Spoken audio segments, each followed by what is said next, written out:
7 वाजत आले. मध्ये मध्ये तेवढी थंडी झाली होती. आणि मेन पॉईंट झालं हे बंद झालं आहे. मला वाटतं याचं कनेक्शन लूज झालं आहे. हे हँडल इकडे केलं ना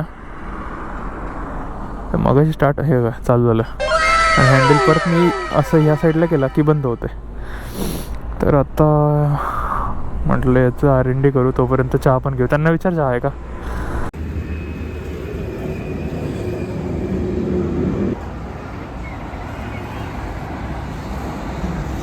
त्याच्या एका डोळ्याला काहीतरी झालंय.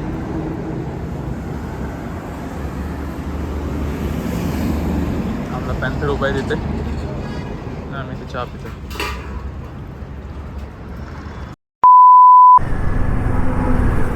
हां, आता थोडा सूर्यवरती आलेला आहे. पण टेम्परेचर तर अजून कमी झालं आहे. आता आपण स्लो चाललो आहे म्हणून. जर का गाडी स्पीडमध्ये असती ना तर अजून जास्त थंडी वाजली असती. आणि आपण थंडीचं लायनर ठेवलं आहे घरी, म्हणजे जॅकेटचं. नशीब पॅन्टचं तरी आणलं आहे. विंटर लायनर 1.5 लेन आहेत. त्याचेच आपले छोटे मोठे इकडे हे करून ॲडजस्ट करून 2 लेन बनवून टाकले त्यांनी. त्याच्यामुळे काय झालं, लोक तर ॲज युजल जशी चालवायची तशीच चालवतात रफ अँड टफ गाडी, 4 व्हीलरवाले तरी ॲटलिस्ट. पण ओव्हरटेकिंगला जास्त जागा नसल्याने तर मग तेवढा रूम भेटत नाही. आणि अचानक पुढची गाडी थोडीशी मध्ये आली सेंटरला तर रस्ताच ब्लॉक होतो. त्यामुळे खूपच रिस्की ड्रायव्हिंग होते ह्या, म्हणजे बाकीच्यांसाठी. आणि आपल्यासाठी तर रिस्की रायडिंग म्हणता येईल आपल्याला. हे बघितलं, याचा रस्ता ब्लॉक केला तो गेला तिकडे. असा प्रॉब्लेम होतो.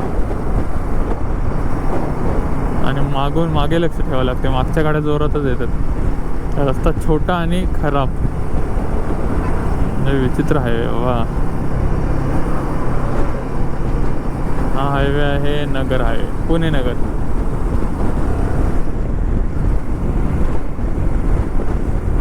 तीन तास झालेत, परफेक्ट 3 तास झालेत घरून निघून.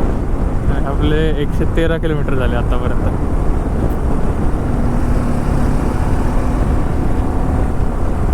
आपला पॅन्थर 1 नंबर चालला आहे.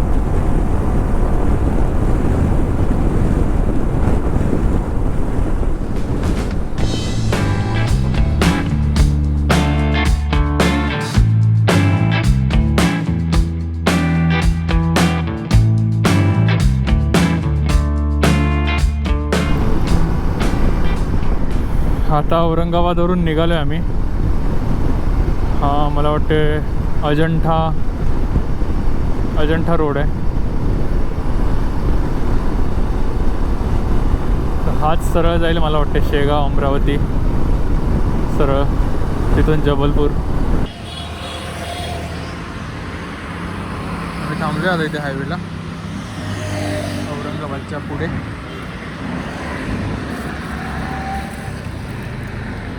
सँडविच डोका जे की आम्ही घरून बनवले ते खातोय.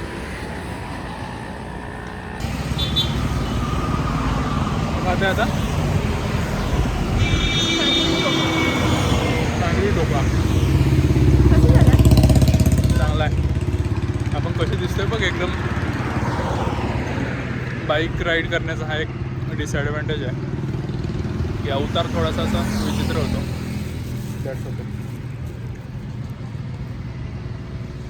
अभी नाश्ता हो गया. अभी एक प्रोटीन बार खाऊ आपण.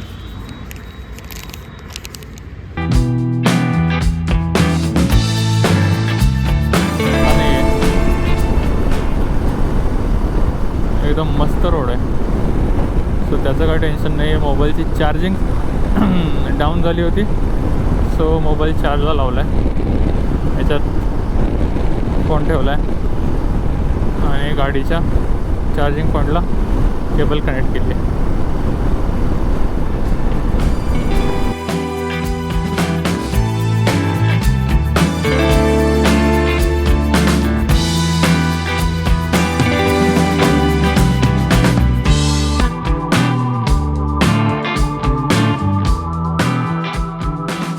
ओके, इथे पेट्रोल पंप आहे. भरायचं का? ऑलमोस्ट संपत आलं आहे आपलं. 426 किलोमीटर झाले. काय होतं, कागद होतं, मला वाटलं काहीतरी होतं. भरून घेऊ आपण, परत रिस्क नको. आणि आम्ही आलो आहे आता शेगावला. तसं आता ऑलमोस्ट म्हणजे 450 किलोमीटर होईल. तर 450 किलोमीटर नंतर ब्रेक घ्यावा असं वाटलं, कारण ऊन पण झालं आहे. आता कुठे समोर जाणार अजून पुढे. ब्रेक घेऊ, शेगावला दर्शन घेऊ आज. उद्या सकाळी पहाटे 3 वाजता जर्नी कंटिन्यू करू आपण.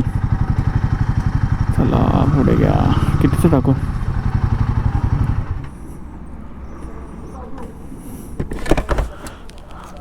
1000चं टाका.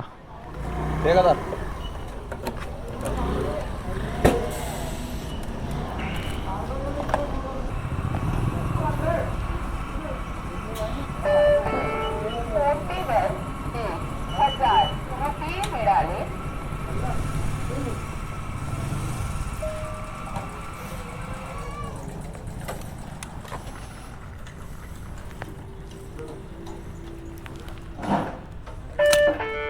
फोनपेवर 50 रुपये मिळाले.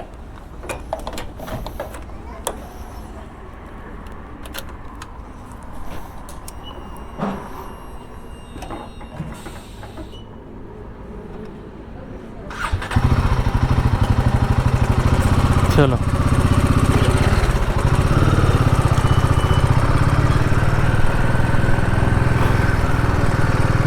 पेट्रोल भरलं. आता काय आपल्याला टेन्शन नाही.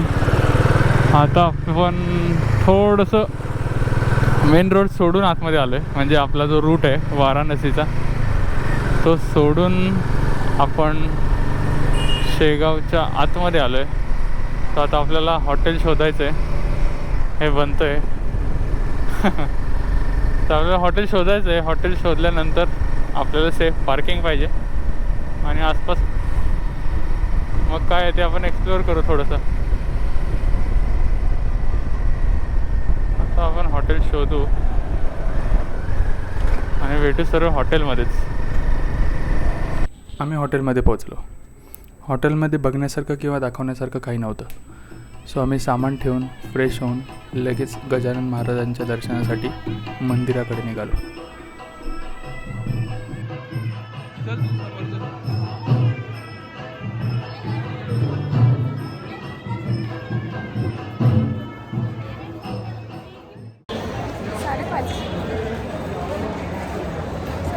साडेपाच आलो असेल आपण. आता किती वाजले?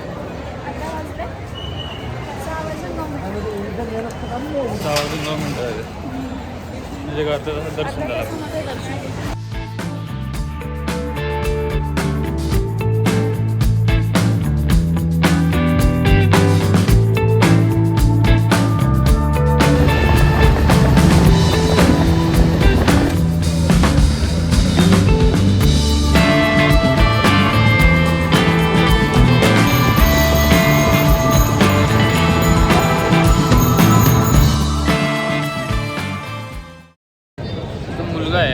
आम्हाला घेऊन गेला आईस्क्रीमच्या दुकानात, अमूल आईस्क्रीम पार्लरमध्ये. आणि आम्हाला म्हटलं की मला आईस्क्रीम पाहिजे. आणि त्याने एक फ्लेवर सांगितला ब्लॅक करंट. आणि त्याला आम्ही ब्लॅक करंट घेऊन दिला. त्या दुकानदाराने 3 कप काढले. त्याला म्हटलं 3 नाही पाहिजे आम्हाला, एकच दे आपल्याला. आणि आम्ही 5 मिनटं समोर जाऊन परत आलो. तो अजून कोणाला तरी घेऊन आतमध्ये गेला आणि त्यावेळेस दुसरा फ्लेवर घेऊन आला. आणि आता परत तो कोणाला तरी घेऊन गेला आहे. म्हणजे आत्तापर्यंत त्याने 4 ते 5 फ्लेवर ट्राय केले. म्हणजे आमच्यासमोर आता 4था आहे. पण तो दिवसात मला वाटते सगळे फ्लेवर डेफिनेटली ट्राय करत असणार आहे. ते एक असणार आहे किंवा तो लहान आहे, तो त्याला एक ट्रिक कळली आणि गॅप शोधून काढलं आहे. फ्लेवर खातो? किती फ्लेवर खातो सांग ना दिवसात?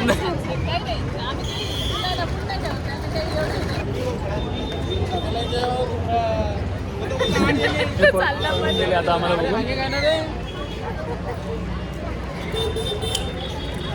इथे बसल्या बसल्या आम्ही एक राज खोलला आहे त्यांचा. मला तर वाटतं याच्यात 100% हे जे अमूल आईस्क्रीमवाला आहे ना, याचं आणि त्या पोरांचं टाईप आहे. आणि ते दोन लहान मुलं म्हणजे मला धमकी देत आहेत की तुझा मोबाईल घेऊन जाऊ आम्ही. म्हणजे विचार करा त्या लहान मुलं किती उद्योगी आहेत. त्यांना जेव्हा दम दिला तेव्हा पळून गेले. भावाला आणतो, घरच्यांना घेऊन येतो, मोबाईल डिलीट करो, व्हिडिओ नाही तो मोबाईल लेके जाएंगे. सगळं बिझनेस आहे, बिझनेस धंदा केला.